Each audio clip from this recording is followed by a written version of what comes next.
묵상 기도로 가정 예배를 시작하겠습니다.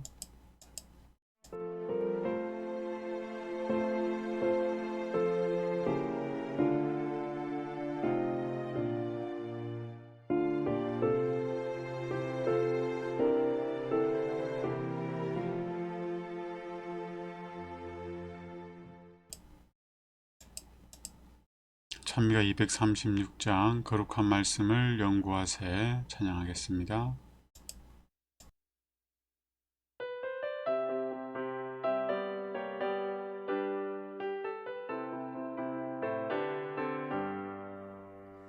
거룩한 말씀을 연구하세 구주를 항상 찾아서 생명의 말씀 잘 알도록 날마다 가르침받세 거룩한 책을 연구하며 진리를 찾아 구하라 주님의 귀한 성경 말씀 우리의 인도자로다 거룩한 말씀을 연구하세 하늘로 가는 길 찾아 영화로운 성에 이르도록 주님의 말씀 지키세 거룩한 책을 연구하며 진리를 찾아 구하라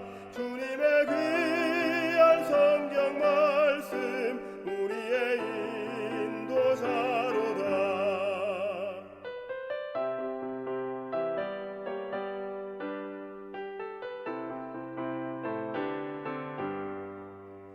거룩한 말씀을 연구하세 죄인을 찾아 나가 구주의 앞에 인도하여 성경을 믿게 할지라 거룩한 책을 연구하며 진리를 찾아 구하라 주님의 귀한 성경 말씀 우리의 인도자로다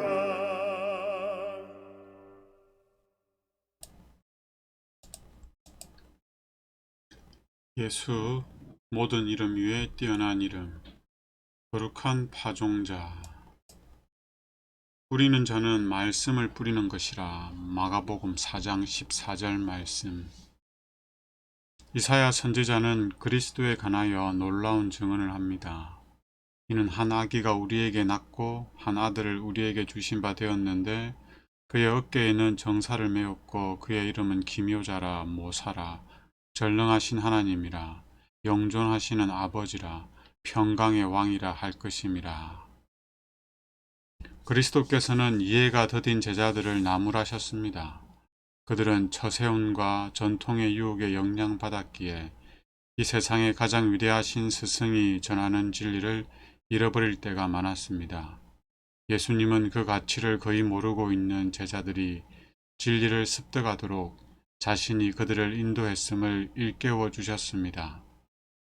부활한 뒤 예수님은 두 제자와 함께 엠마오를 향해 걸으면서 그들의 이해력을 넓혀 성경을 깨닫게 하셨습니다. 구약 성경을 그들에게 풀어주셨고 성경을 기록한 당사자들도 발견하지 못했던 의미를 제자들이 그 가르침 속에서 찾아내게 하셨습니다. 예수님께서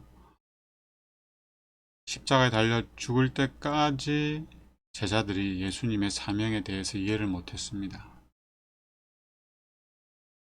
예수님의 제자뿐만 아니라 예수님의 부모님, 예수님의 형제, 그리고 성경을 기록하고 성경을 가르치는 종교 지도자들마저도 예수님의 사명을 이해하지 못했습니다. 예수님이 부활하신 후에야 비로소 제자들이 예수님에게 다시 진리를 배운 후에 예수님의 사명을 이해하고 복음을 확실히 이해하고 믿게 되었죠. 그래서 그들은 전에는 영광의 왕국을 세우실 예수님을 믿었다면 이제는 은혜의 왕국을 세우실 예수님을 믿게 됩니다.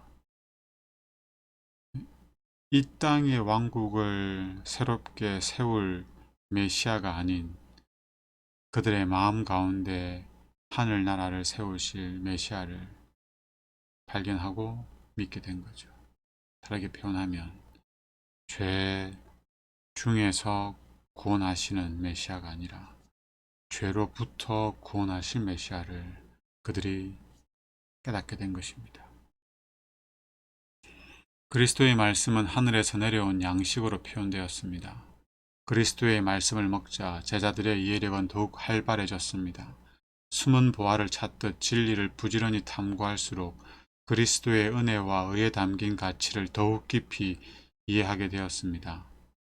그분의 가르침을 깨닫고서 그들은 새벽의 미명에서 정오의 강채로 발걸음을 내디뎠습니다. 진리를 탐구하면 탐구할수록, 말씀을 깊이 묵상하면 묵상할수록 그리스도의 은혜와 의에 담긴 가치를 더욱 깊이 이해하게 됩니다. 지금 우리가 알고 있는 것은 표면에 있는 아주 일부분만 알고 있는 겁니다. 그러나 우리가 정직한 마음으로 말씀을 연구하면 말씀을 통하여 우리는 놀라운 보화를 발견하게 될 것입니다. 이것은 발견한 자들만이 알 수 있는 것입니다. 인간의 작품 어떤 것도 완벽하지 않습니다. 인간의 지능은 한계를 드러낼 수 있습니다. 인간에게서 나오는 자원은 심히 풍부하다 해도 무궁무진하지 않습니다. 그러나 아무리 높고 깊고 넓은 상상력의 날개를 펼쳐도 하나님은 찾아낼 수 없습니다. 그렇죠. 인간이 아무리 똑똑하고 문명이 아무리 발달할지라도 인간이 스스로 하나님을 발견하지 못합니다. 그래서 끊임없이 하나님의 존재를 부인하고 하나님이 없다고 하고 하나님을 오해하고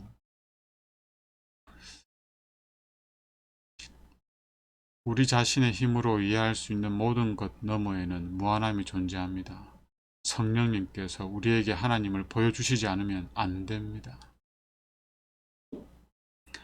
우리는 하나님께서 당신을 알려준 만큼만 이해할 수 있습니다. 하나님께서 자신을 우리에게 계시해 주신 만큼만 우리는 하나님을 알 수가 있습니다. 이 일을 성령 하나님께서 하십니다. 천년계를 통해서 하시고 우리 마음의 양심을 통해서 하시고 말씀을 통해서 하시고 예수님을 통해서 그 일을 하시지요. 계시된 표면적 진리에 만족하고 많은 사람이 많습니다. 진가를 모르기에 귀중한 보석을 그냥 지나쳐버리고 있습니다. 성경을 연구할 때는 마음을 다 쏟아야 합니다. 그 의미가 표면 아래 숨어 있는 경우가 많기 때문입니다. 이렇게 얻은 지식은 거룩한 파종자가 심은 하늘의 씨앗처럼 작용할 것입니다. 하나님께서는 원하기만 하면 누구나 하나님을 알 수 있도록 손 닿는 곳에 하나님을 드러내셨습니다.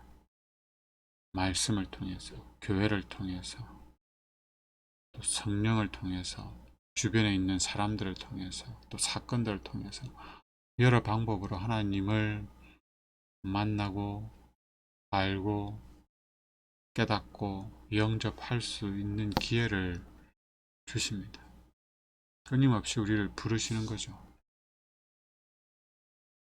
그 가장 분명한 방법이 말씀인데요. 말씀을 대부분은 직접 연구하지 않고 교회 지도자들의 설명에 의지하지요. 그리고 연구한다 할지라도 깊이 있게 연구하지 않고 공부 자료에 근거해서 교과 공부 책에 의존해서 하죠. 그래서 그것 이상으로 진리를 알 수가 없는 것입니다. 그러나 우리가 성경을 연구할 때는 정말 죄에서 구원하고자 하는 마음으로, 내가 변화하고자 하는 마음으로 진심을 다하여 연구해야 합니다. 간절함으로. 그럴 때 성령 하나님께서 역사하시고 우리에게 새로운 빛을 주시고 그 빛이 우리를 환하게 밝혀서 하나님께로 인도할 것입니다. 말씀이 우리 마음 가운데 올바로 심겨지기만 하면 그 말씀은 씨앗이 되어서 자라나고 싹이 틔우고 잎이 나고 열매를 맺게 되어 있습니다. 그것을 누룩으로 비유하기도 하셨는데요. 이 말씀은 우리를 가만히 두지 않습니다. 우리를 어떤 식으로든 변화시킵니다. 이 말씀이 되시는 예수님을 오늘도 믿음으로 우리 마음 가운데 모시고 예수님의 말씀을 성령 하나님의 지도하심에 따라 연구해보는 귀한 안식일 되면 좋겠습니다.